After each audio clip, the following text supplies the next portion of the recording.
नमस्कार साथीहरु, technical Sandeep YouTube च्यानलमा हजुरलाई स्वागत छ र म हुँ सन्दीप मल्ल। हिजोको भिडियोमा एकजना साथीले कमेन्ट गर्नुभएको थियो 40,000 मुनिको सबैभन्दा राम्रो स्मार्टफोन कुन होला भनिदिनुहोस् भन्नुभएको थियो।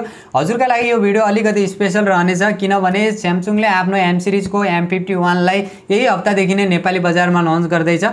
यो फोन भने 40,000 मुनिमा नै नेपाली बजारमा देख्न मिल्ने छ र अरु के फिचर स्पेसिफिकेसन रहेका छन् र नेपाली बजारमा यसको फिक्स प्राइस चाहिँ कति रहेको छ सम्पूर्ण जानकारी दिनेछु र भिडियो अन्तिमसम्म हेरेर जानकारी लिनु होला।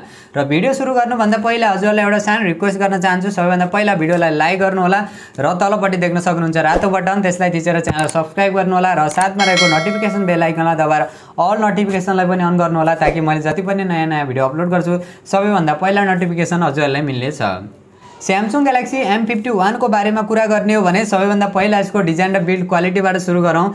6.7 इन्चको full HD plus super AMOLED plus 1080x2400 पिक्सलको स्क्रिन रेजुलेसनका साथ डिस्प्ले देख्न सकिन्छ भने यसमा जुन कोर्निङ गोरिल्ला ग्लास 3 को प्रोटेक्सन गरिएको छ र 20.9 एक्सपेक्ट रेशियोका साथ देख्न सकिएको छ र पछाडिपट्टिको डिजाइन पनि एकदमै राम्रो रहेको छ। र अपरेटिङ सिस्टमको कुरा गर्ने हो भने एन्ड्रोइड 10 देख्न सकिन्छ। प्रोसेसरको कुरा गर्ने हो भने मलाई यो फोनमा सबैभन्दा राम्रो लागेको भनेको नै यही प्रोसेसर हो किनभने स्यामसङले यो प्राइस सेगमेन्टमा जति पनि स्मार्टफोनहरू अरु लन्च गरेको थियो यो भन्दा पहिला सबै स्मार्टफोनहरूमा चाहिँ स्यामसङले आफ्नै एक्जिनोस 9611 वाला चिपसेट वाला प्रोसेसर युज गर्ने गर्थ्यो। त्यो गेमिङका लागि त्यति राम्रो प्रोसेसर थिएन किनभने अब स्यामसङले आफ्नो फोनहरूको गेमिङ परफर्मेन्स बढाउनको लागि चाहिँ क्वालकमको प्रोसेसरहरू युज गर्ने गरेको छ, जो क्वालकमको स्न्यापड्रागन 730G चिपसेट प्रोसेसर यसमा देख्न मिलेको छ, जो गेमिङका लागि एकदमै राम्रो रहेको छ र गेमिङ परफर्मेन्स पनि एकदमै राम्रो देख्न सक्नुहुनेछ यो स्मार्टफोनमा। र यसको क्यामेराको कुरा गर्ने हो भने पछाडिपट्टि 4वटा क्यामेरा जो क्वाड क्यामेरा सेटअप देख्न सक्नुहुनेछ, जो मेन क्यामेरा रहेको छ 64 मेगापिक्सलको जो प्राइमेरी सेन्सर र सेकेन्ड क्यामेरा रहेको छ जो 12 मेगापिक्सलको अल्ट्रा वाइड एंगल र थर्ड क्यामेरा 5 मेगापिक्सलको डीप सेन्सर र फोर्थ क्यामेरा पनि 5 मेगापिक्सलको माइक्रो सेन्सर देख्न सकिन्छ, प्लस एलईडी फ्ल्याश पनि रहेको छ। र यसको फ्रन्ट क्यामेराको कुरा गर्ने हो भने जुन 32 मेगापिक्सलको फ्रन्ट क्यामेरा देख्न सकिन्छ जो एकदमै राम्रो रहेको छ र यसको ओभरअल क्यामेराको कुरा गर्ने हो भने एकदमै राम्रो रहेको छ। यसको सेल्फी फोन पनि एकदमै राम्रो रहेको छ। सेल्फी लभरहरूका लागि पनि यो प्राइस सेगमेन्टका जति पनि स्मार्टफोन आएका थिए तिनीहरू मध्येमा पनि अझ राम्रो यो स्मार्टफोन रहेको छ। हजुरहरूका लागि पनि अब बेस्ट अप्सनमा रहनेछ यो स्मार्टफोन।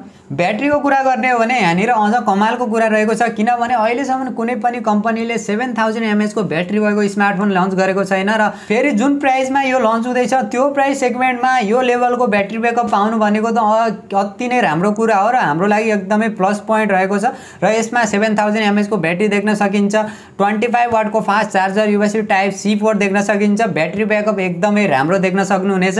अहिलेसम्म कुनै पनि कम्पनीले 7000 mAh को ब्याट्री भएको स्मार्टफोन लन्च गरेको छैन जो स्यामसङको M51 मा देख्न मिलेको छ, यो भने एकदमै राम्रो कुरा हो। भेरिएन्टको कुरा गर्ने हो भने नेपाली बजारमा एउटा मात्र भेरिएन्ट देख्न सक्ने छौं जो 6GB प्लस 64GB, जसको प्राइस भने हामीले नेपाली बजारमा 40,000 भन्दा मुनि नै देख्न मिल्ने छ, सायद 39,999 हुन सक्छ, 40,000 भन्दा हुन्छ। 40,000 मा यो लेभलको स्मार्टफोन पाउनु भनेको नि एकदमै राम्रो कुरा हो, जो गेमिङका लागि पनि एकदमै राम्रो रहेको छ किनभने जुन क्वालकमको स्न्यापड्रागन 730G चिपसेट प्रोसेसर देख्न मिलेको छ।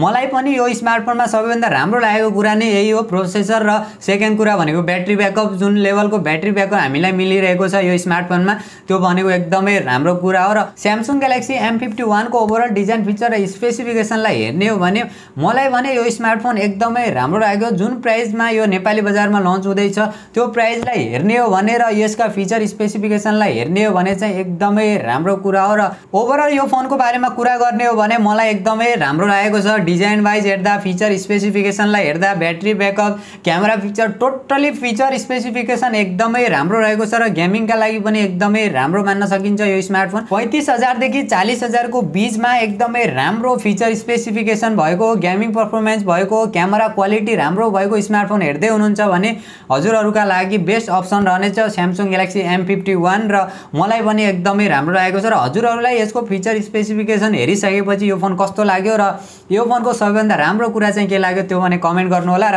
भिडियो मन पर्यो भिडियोलाई लाइक अनि शेयर गर्नु होला। र अहिलेसम्म पनि technical Sandeep YouTube channel subscribe गर्न बिर्सिनु भएको छ भने तलपट्टि देख्न सक्नुहुन्छ रातो बटन, त्यसलाई थिचेर च्यानल सब्स्क्राइब गर्नु होला र साथमा रहेको नोटिफिकेसन बेल आइकनलाई दबाएर अल नोटिफिकेसनलाई पनि अन गर्नु होला ताकि मैले जति पनि नयाँ भिडियो अपलोड गर्छु सबैभन्दा पहिला नोटिफिकेसन हजुरहरूलाई मिल्नेछ।